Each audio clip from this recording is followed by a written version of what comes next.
वाले। भाजी नाही आणली तू? अरे गया था तर 10 बार याद दिलाया था ना. काही आठवण राहत नाही तुला. बाई चुकी झाली बाई. चुकी झाली. भाजी नाही आणला, चुकी झाली. काय करू मी याच्या?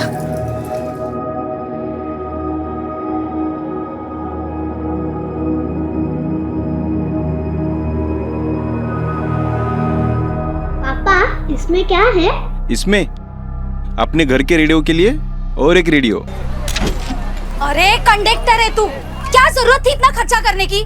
काय ग तू नेहमी किट किट किट किट करत असते. ये नहीं लाया वो नहीं लाया और जब लेके आ. अच्छा सुनो, अभी यहाँ पे किसी भी चीज को टच मत करना. यस सर, ये बॉम्ब ब्लास्ट का केस है. एसटीएस को बुलाओ तुरंत.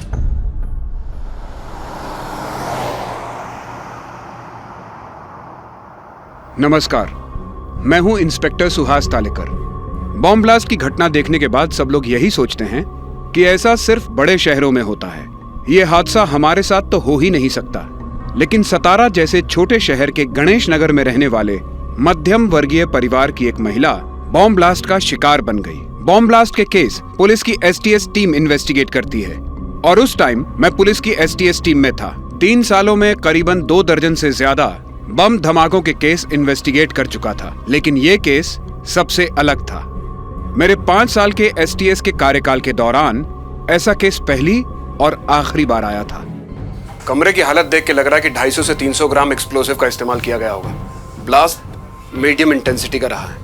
50 स्क्वायर फीट का एरिया कवर हुआ है. 6-7 लोग मारे जा सकते थे. जी सर. सर यहाँ मोबाइल और रेडियो के कुछ टुकड़े मिले हैं. मोबाइल के टुकड़ों में डायनामाइट लगा है. मीडियम इंटेंसिटी का डायनामाइट रहा होगा. बाकी डिटेल्स तो फॉरेंसिक जांच के बाद ही पता चलेगी. लेकिन सर मोबाइल में इतना एक्सप्लोसिव रखना पॉसिबल नहीं होता. शायद उसी के लिए रेडियो का इस्तेमाल किया होगा और ब्लास्ट कर दिया. हाँ ये हो सकता है सर. हो जाएंगे और हमें पता ही नहीं चलेगा कि घर में रेडियो भी था.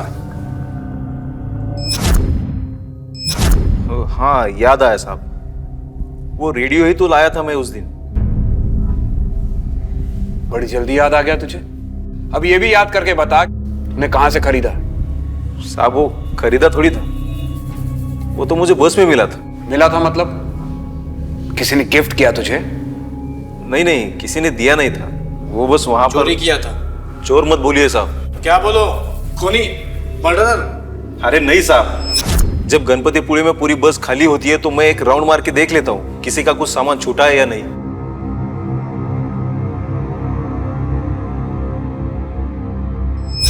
वो लाल बैग कोई भूल गया था. तो इसका मतलब यह है कि अगर कोई किसी का सामान वहां पे गलती से भूल जाए तो तुम अपने घर लेके जाओगे?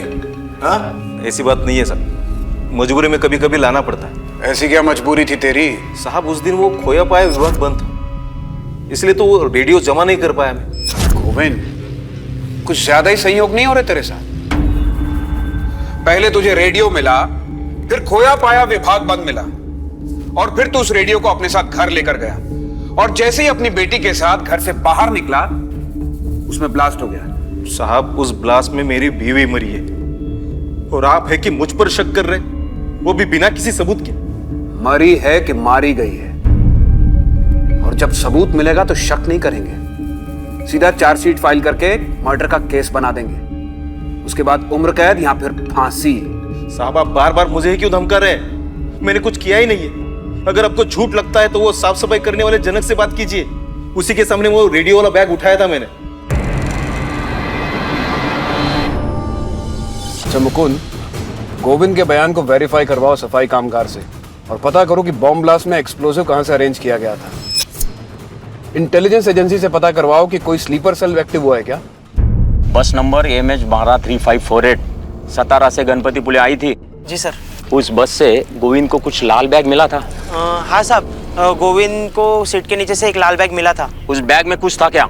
नहीं माहित साहब, मैं तो अंदर नहीं देखा क्या था, लेकिन बैग में एक फोन था, ये देखा. वो बैग से गिरा था इसलिए. नमस्कार वो. हाँ नमस्कार. सर आपका शक बिल्कुल सही निकला. बम इस रेडियो में ही फिट किया गया था. रेडियो का स्पीकर निकाल के उसमें डेटोनेटर लगाया गया था, और धमाके के लिए 2nd डिग्री का डायनामाइट का इस्तेमाल किया गया था. लेकिन ये डायनामाइट तो कोल माइंस में इस्तेमाल किया जाता है, और इसका मिलना इतना आसान नहीं है. इसका तो पूरा लीगल प्रोसेस होता है. सर हो सकता है इलीगली खरीदा गया हो या कोई पेशेवर इन्वॉल्व। सर इंटेलिजेंस की रिपोर्ट मिली है, अभी तक कोई स्लीपर सेल एक्टिवेट नहीं है और ना ही कोई एक्सप्लोजिव बाहर से आने की कोई खबर है। और सर जिसने भी ये बॉम्ब बनाया है वो बिल्कुल नौसिखिया है। लास्ट में जो मोबाइल मिला, इससे कोई इन्फॉर्मेशन मिल सकती है? बिल्कुल भी नामुमकिन है सर, क्योंकि मोबाइल के टुकड़े टुकड़े हो चुके हैं और IMEI नंबर और सीरियल नंबर दोनों ही खराब हो चुके हैं। पर ये जो मोबाइल के टुकड़े मिले हैं, इससे हो सकता है कि बॉम्ब के सर्किट को पूरा करने के लिए यूज किया गया। दूसरे फोन से रिंग किया और सर्किट पूरा हुआ। सर मैंने गोविंद से दूसरे फोन के बारे में बात की थी, लेकिन उसने कहा कि जब वो ब्लास्ट के पहले बाहर निकला तो वो गोविंद अपना फोन लेके बाहर निकला था, तो घर में सिर्फ उसकी बीवी का फोन था और उसका फोन हमें किचन पे मिल चुका है। गोविंद ने हमें तीसरे मोबाइल के बारे में नहीं बताया। सर ब्लास्ट से पहले गोविंद और उसकी बेटी का घर से बाहर आना और सही सलामत बच जाना, ये मुझे संयोग नहीं लग रहा। हो ना हो गोविंद तीसरे फोन की बात हमसे सदमे में छुपा रहा है या सच में, ये समझ में नहीं आता। मुकुंद, जी सर। गोविंद के घर के आसपास जाके पता करो कि गोविंद की लाइफ में क्या चल रहा था। वो किन किन लोगों के साथ उठता बैठता था, कौन कौन उसके घर आते थे और उसकी पत्नी के साथ उसका कैसा रिश्ता था, सब कुछ। जी सर। सब पड़ोसन हो तो सब कुछ पता ही होगा ना, इसीलिए तो आपसे पूछताछ कर रहे हैं। वैसे कौन कौन आता था गोविंद के घर पर? सब आसपास के लोगों का आना जाना था। और पति पत्नी में रिश्ता कैसे था? अब क्या बोलूं साहब, अब घर की औरत का अपने मर्द पर एक बार शक हो जाए तो वो सब बढ़ास गुस्से में निकालेगी ना। दूसरी औरत का लफड़ा, फिर उस लफड़े के बारे में तेरी बीवी को पता चल गया। तेरी बीवी ने किचकिच चालू कर दी और उस किचकिच को शांत करने के लिए बम का धमाका। बोल, बराबर बोला कि नहीं? अरे नहीं साहब, बताइए ये बात आपको किसने बताई? मेरा कोई लफड़ा नहीं था। नहीं है। अरे नहीं है साहब। अच्छा चलो था भी तो फिर क्या उसे मार देता मैं? हाँ, और किसकी भी खिचखिच नहीं करती, सभी की करती है, आपकी भी करती होगी। तो फिर क्या उसे बम से उड़ाते क्या? वो कौन?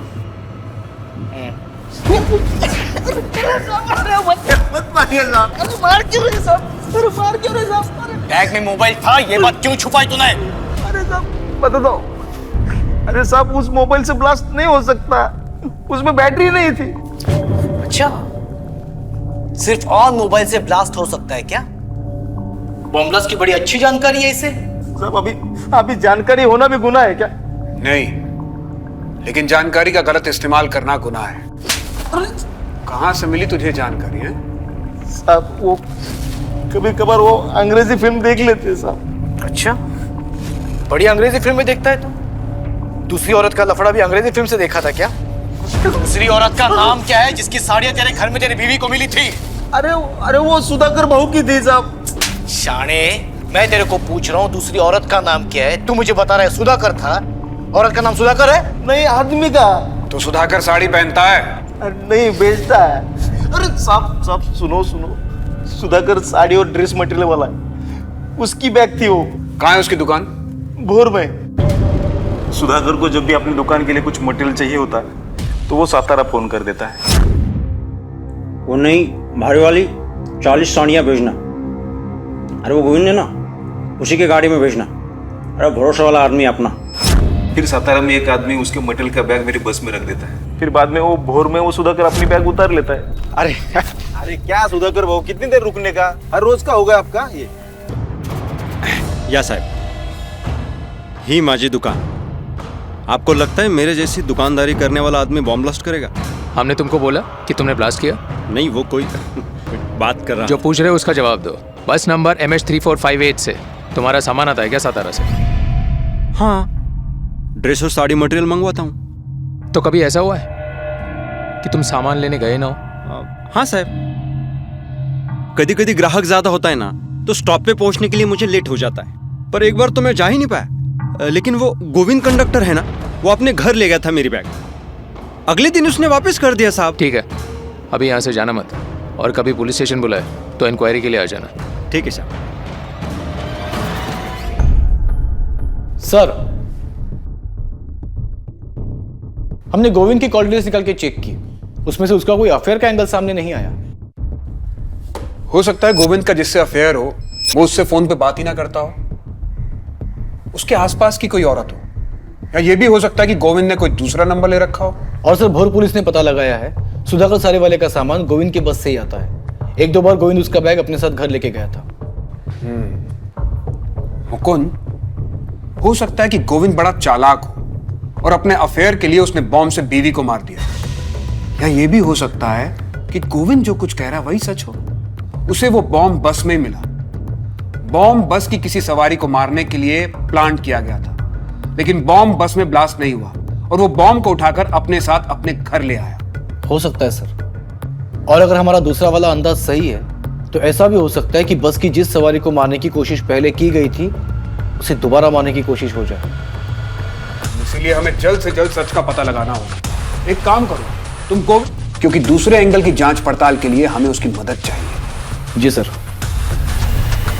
ये वाला बैग लेकर कौन आया था? ये तेरी टिकट्स की डिटेल्स है, इन्हें देख के याद कर। साहब, सब कुछ तो याद नहीं आ रहा, लेकिन जितना कुछ याद है मैं बताता हूं। दोपहर का समय था। चलो ticket ticket ticket ticket ticket ticket. इसीलिए सातारा से गणपतिपुळे के लिए 51 सवारी थी।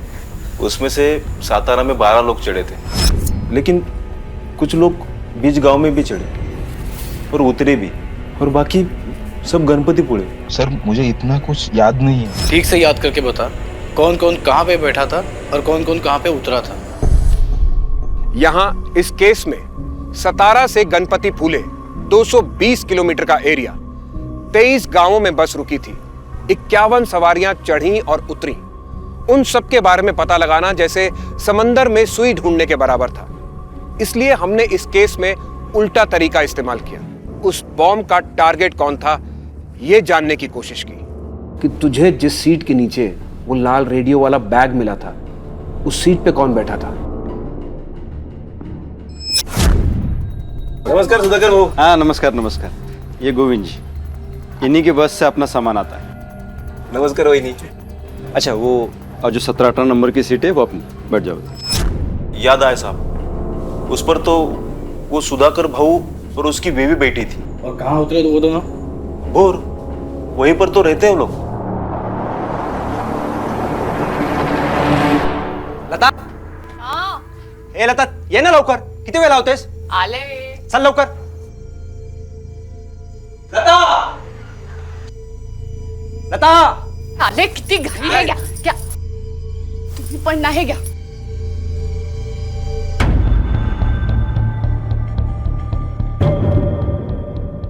भाऊ कुठे बाहेर चालले का? वहिनी है तो मैं पूछ लेता हूँ कौन सा पंखा ठीक करना है। साले, अहो क्या देख रहा था? झालं काय? छोड़ दो ना उसे। वहिनी आओ। काय भाऊ काय झालं काय? छोड़ दो उसको। वहिनी काय?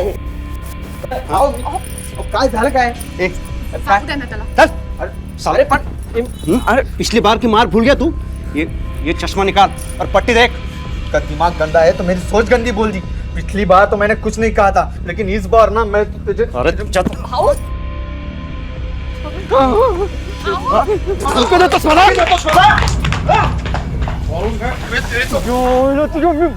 मुझे मारेगा? मैं मार दूंगा, सच्ची बोल रहा हूँ, मार दूंगा। लगड़ मार दो, मार दो, मार दो।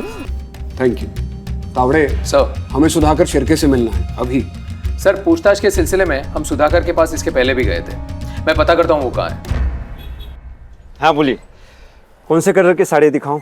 ये डिफेक्टिव साड़ी है, मुझे नहीं चाहिए। मुझे मेरे पैसे दे दो। बोर्ड पायला का? बेचा हुआ माल वापस नहीं मिलेगा।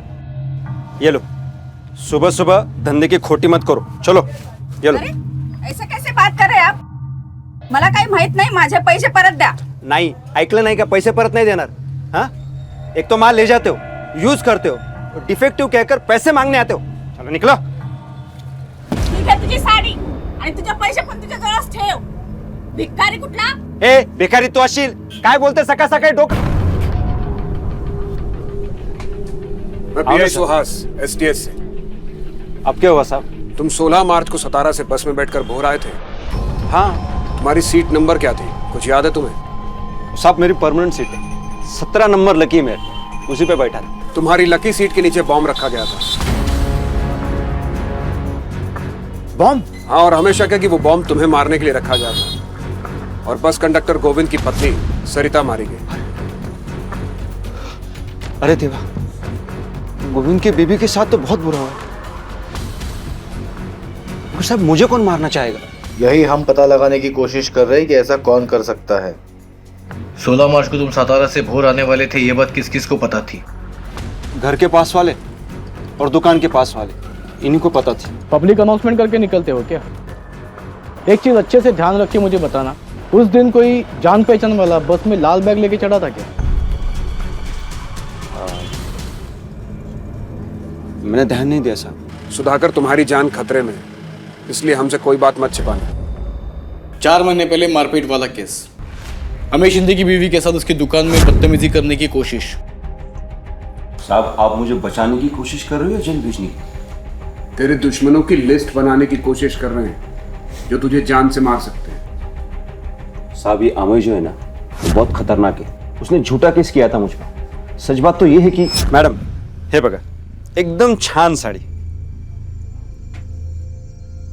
ये पहन के ना अच्छी अच्छी हीरोइन फीके होनी है, ये इस तरह से। ये क्या कर रहे हैं आप? साड़ी पहना रहा हूँ। साड़ी पहनाने के नाम पे बदतमीजी करता है। हाथ लगाने से पिघलती है तो यहाँ क्यों लाया? घर रखने का ना। क्या बोला तेरी तो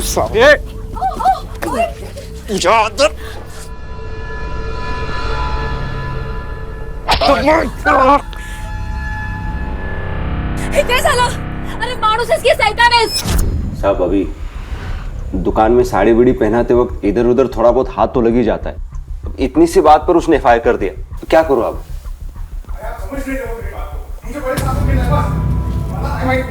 तुम्हाला कळत कैसा नहीं है? आवड़े देखो कौन है। सर वो मेरी बेटी नहीं मिल रही है। कब से? सुबह तो स्कूल के लिए निकली थी घर से, दोपहर को मुझे कुछ अचानक काम आ गया तो मैंने स्कूल में फ़ोन किया था जल्दी छोड़ने की रिक्वेस्ट के लिए, तो उन्होंने कहा कि वो 10 दिन से स्कूल ही नहीं आ रही है। तो रिश्तेदारों और पड़ोसियों के यहाँ पे पूछताछ की? हाँ, सब जगह ढूंढा सर, लेकिन वो कहीं नहीं है। हेलो, हाँ मैं इधर ही आ गई। हाँ ठीक, मिल लगे चालो। हाँ हाँ टेव। सॉरी सर, मेरी बेटी घर पर आ गई है। आ गई? हाँ, मैं चलता हूँ। देखा साहब, कितना बिंडोक है। अच्छा हुआ उसकी लड़की मिल गई, नहीं तो वो भी केस मेरे पे डाल। से सच बोलने में तकलीफ होगी। लो सर, आप क्या कहना चाहते हो मैं समझ नहीं पा रहा हूँ सर। शायद न्यूज़पेपर में पढ़ा हो, सतारा में एक बॉम्ब ब्लास्ट हुआ है। कंडक्टर गोविंद की पत्नी सरिता बॉम्ब ब्लास्ट में मारी गई। ये उसी की पूछताछ है। सतारा में जो कुछ भी हुआ उससे मेरा कुछ लेना देना नहीं है। लेना देना कैसे नहीं है? तेरी दुकान के आसपास के लोगों ने बताया कि तू हर शनिवार को सतारा दवाइयां लेने जाता है और फिर गोविंद की बस से वापस लौटता है। 16 मार्च को भी गया होगा, उस दिन भी शनिवार था। नहीं, उस दिन मेरी बेटी की तबीयत खराब थी तो मैं घर पर ही था। सुधाकर उस बस से जाने वाला था, इस बात को जानता था तू? नहीं, पर सुधाकर का नाम क्यों ले रहे आप सर? क्योंकि हमें शक है कि वो बॉम्ब सुधाकर को मारने के लिए रखा गया था, और जो इंसान सुधाकर से नफरत करता हो वही इंसान उसे मारने की कोशिश करेगा। हाँ सर, मैं सुधाकर से नफरत करता हूँ क्योंकि उसके जैसा झूठा मक्कार इंसान मैंने नहीं देखा है सर। सुधाकर ने तेरी बीवी के साथ बदतमीजी की तो तूने उसके खिलाफ FIR कर दी, फिर तूने उसकी बीवी के साथ। नहीं नहीं नहीं सर, सब झूठ है सर। ये उस कमीने ने मुझे फंसाया है। मैंने उसके खिलाफ पुलिस में कंप्लेंट भी की थी। वो 4 दिन लॉकअप में भी रहा और जमानत पे छूटने के बाद उसने मुझे घर पर बुलाया था। अरे आओ, शर्मा मत, चाय पीते हैं। और वो जो मैंने बाहर केस का बोला था, केस वापस लेगा कि नहीं? नहीं, सबकी नजरों में मुझे रेपिस्ट बना दिया। 4 महीने से मेरी जिंदगी नरक बन चुकी है। तो जब मैं मेडिकल शॉप पे रहता हूं तो कोई भी नहीं आता है, इसलिए अभी मेरी बीबी रहती है मेडिकल शॉप पर। और इसीलिए तुमने सुधाकर के जिंदगी की शॉप बंद करने की सोच ली, वो भी बॉम्ब से उड़ा के। बॉम्ब क्या सर, न्यूक्लियर बॉम्ब मिलता ना तो साले के सर पे फोड़ देता मैं। लेकिन इस बॉम्ब कांड से तेरा कोई लेना देना नहीं है, यही कहना चाहता है ना तू? जिस किसी ने भी किया होगा उसने यही सोचा होगा कि बॉम्ब ब्लास्ट होगा और पुलिस सोचेगी कि ये टेररिस्ट का काम है। पर्सनल एंगल तो चेक ही नहीं करेगी पुलिस। अमय के पास स्ट्रॉन्ग मोटिव है सुधाकर को मारने का। उसकी सुबह की चाय से लेकर रात के खाने तक की सारी डिटेल्स निकालो। उसके कॉल रिकॉर्ड्स चेक करवाओ, खास तौर पे 16 मार्च के। उसके अदर कनेक्शंस का भी पता करो।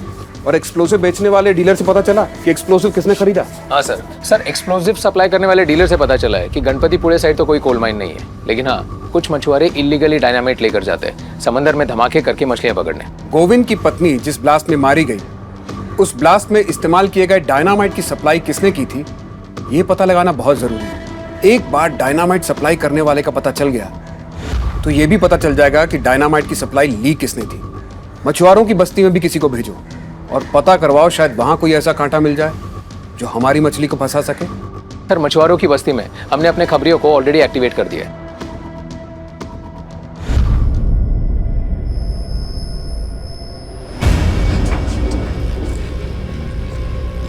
मैंने ये सैंपल बॉम्ब बनाया है। आपको एक सैंपल टेस्ट करके दिखाती हूँ। बॉम्ब का सर्किट ऑन करने के एक इस पे डायल करना है वो फोन में।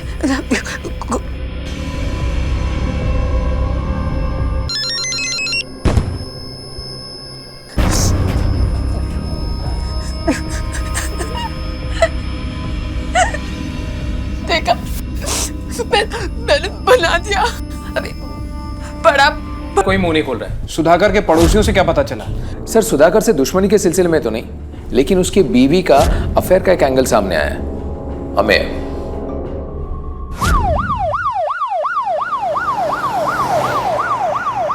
देखिए हमसे कुछ भी मत छुपाइए।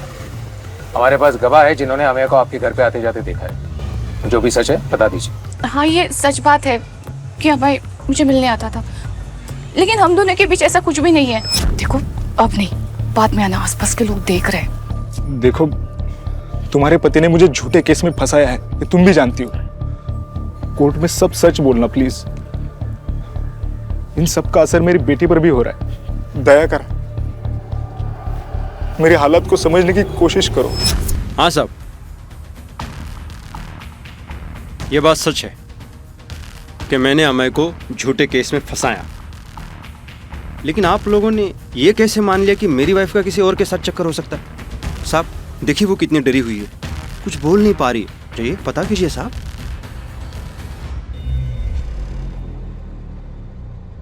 अमय भाऊ, मैंने गुस्से में आकर मेरी बीवी के साथ गलत करने का झूठा आरोप आप पे लगाया था। अब मैं उसके लिए माफी मांगता हूं, लेकिन मन से ये सब निकाल दो, भूल जाओ ये सब कुछ। हाँ, बस एक मिनट, मैं सबको आज बता देता हूं कि मैं गलत हूं और तुम सही हो। खत्म करो ये सब कुछ, मुझे बम से मत उड़ाओ। अगर मुझे मारना है ना ऐसे ही मार दो, ठीक है, लेकिन बम से नहीं।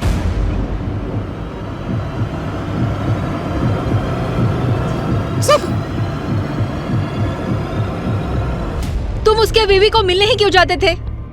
वो पागल दोबारा पुलिस में कंप्लेन कर देता तो? और माफी तो ऐसे मांग रहा था जैसे कि सबको बता रहा है कि वो ब्लास्ट तुमने ही किया है। मुझे ये बताओ, वो ब्लास्ट तुमने ही तो नहीं किया था ना?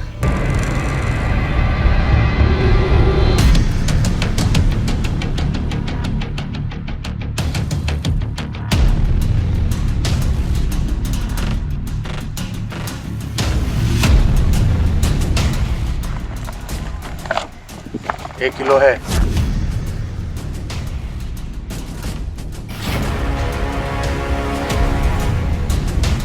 सर खबर पक्की है, मछुआरा बस्ती में डायनामाइट की डील हुई है। 1 किलो डायनामाइट खरीदा गया है, लेकिन किसने खरीदा है और किसने बेचा है इसका हमें पता लगाना होगा। हो सकता है इसके तार गोविंद के घर हुए बॉम्ब ब्लास्ट से जुड़े हों। मुकुंद, तुम तावड़े के साथ जाओ और जल्द से जल्द पता करो, कोई बड़ा बॉम्ब ब्लास्ट होने वाला है, कई मासूमों की जान जा सकती है।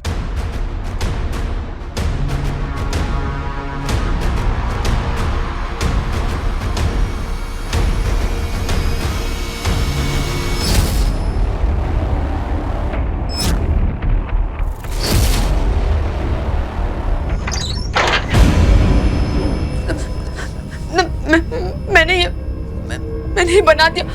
प्लीज मुझे घर जाने दो।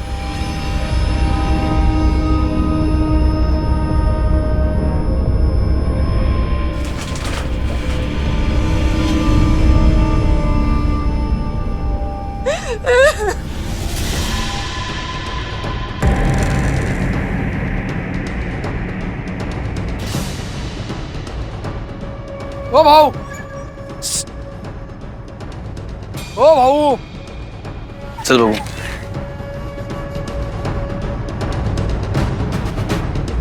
क्या बोल रहा? डायनामाइट? हाँ, लेकिन माल सही होना चाहिए। सब रोकड़ा सही तो माल सही। चल।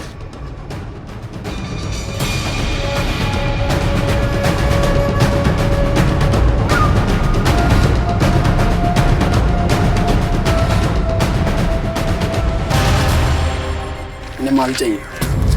ले क्या? यहाँ क्यों लेके आया इनको? अरे 50 के 50,000 दे रहे। कितना चाहिए? 1 किलो टाइप 1 वाला डायनामाइट मिलेगा? हाँ मिलेगा। पहले पैसा दिखो। पैसा? चल दिखा दो।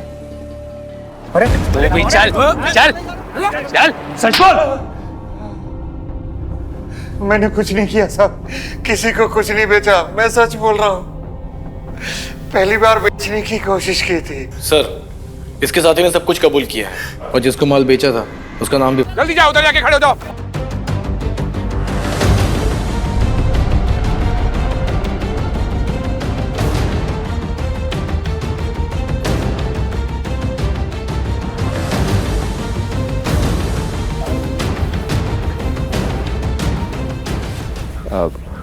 क्या हुआ साहब?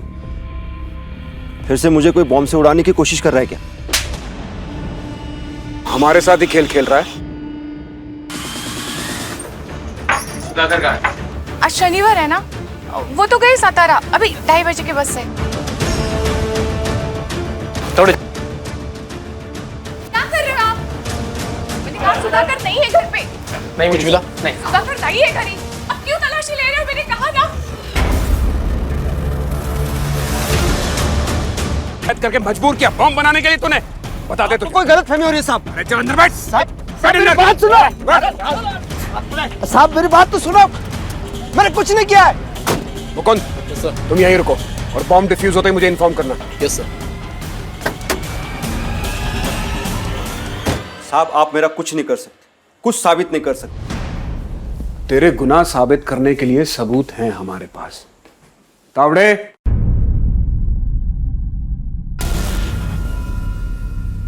ये तीनों गवाह भी हैं और तेरे गुनाह में शामिल भी हैं। अब बोल, साबित करने को क्या बचा? अब मैं तुझे बताता हूं तूने क्या किया। तुझे पता था कि अमेय हर शनिवार को बस में जाता है, इसलिए तूने उसे मारने के लिए बस में बॉम्ब प्लांट किया और बॉम्ब बनाने के लिए नंदू से एक्सप्लोसिव खरीदा। 1 किलो है। मैं अमेय को मारना नहीं चाहता था, मैं तो बस उसे फंसाना चाहता था और बॉम्ब ब्लास्ट करने का मेरा इरादा तो था ही नहीं। सुरभि को मजबूर करके, जोर जबरदस्ती करके उससे बॉम्ब बनवाया था और फिर अपनी पत्नी के साथ जाकर 16 मार्च को बस में बॉम्ब रख दिया। उस दिन डबल गड़बड़ हो गई थी। शनिवार को अमेय बस में आ ही नहीं था। मैंने बॉम्ब प्लांट करके रखा था उसको फंसाने के लिए। मैंने अमेय के नाम से लिया हुआ मोबाइल भी उस थैली में रखा था, लेकिन वो गोविंद कंडक्टर है ना, वो रेडियो अपने घर लेके गया और रेडियो में ब्लास्ट हुआ और फोन के परखच्चे उड़ गए। मेरी सारी मेहनत बेकार हो गई। तूने अमेय के खिलाफ झूठा मॉलेस्टेशन का केस क्यों किया था? मुझे शक था कि अमेय का मेरी बीवी के साथ चक्कर चल रहा है। देखो अब नहीं, बाद में आना, आसपास के लोग देख रहे हैं। बात मैं आपको डायरेक्ट नहीं बता सकता था कि अमेय मुझे मारने की कोशिश कर रहा है, वरना आप मुझ पे शक करते। फिर मैं उसके दुकान पे गया, सबके सामने उससे माफी भी मांगी, बॉम्ब से ब्लास्ट करके ना मारने की विनती भी की, ताकि आप लोगों को उसी पे शक हो कि उसने दोबारा बॉम्ब प्लांट किया है मुझे मारने के लिए। और मैं खुद फंस गया। क्राइम में परफेक्ट प्लानिंग जैसी चीज कोई नहीं होती, होता है तो परफेक्ट जस्टिस। सुधाकर की पत्नी और नंदू ने उसके क्राइम में उसका साथ दिया था, इसलिए उन दोनों के खिलाफ आईपीसी सेक्शन 120B के तहत केस चल रहा है। सुधाकर के खिलाफ बॉम्ब प्लांट करने, कंडक्टर गोविंद की पत्नी सरिता की हत्या और अमय को फंसाने की साजिश के लिए आईपीसी सेक्शन 302 और 120 के तहत केस चल रहा है। इस वक्त तीनों जेल में हैं। अमय आप्टे के ऊपर जो बदनामी के दाग लगे थे वो धुल गए, क्योंकि उसने कोई अपराध ही नहीं किया था। और सुधाकर को ये बात अच्छी तरह समझ में आ गई कि अपराध के दाग कभी नहीं धुलते। उसका गुस्सा और बदला लेने की भावना इसने कई लोगों की जिंदगियों को बर्बाद कर दिया था। मैंने अपनी 18 साल की पुलिस की नौकरी में देखा है, ये बदला लेने की भावना हम सब के लिए एक दस्तक है। संभल जाइए, कहीं ऐसा ना हो कि ये आपके साथ कई लोगों की जिंदगियों को बर्बाद कर दे। इसी के साथ मैं विदा लेता हूं। नमस्कार।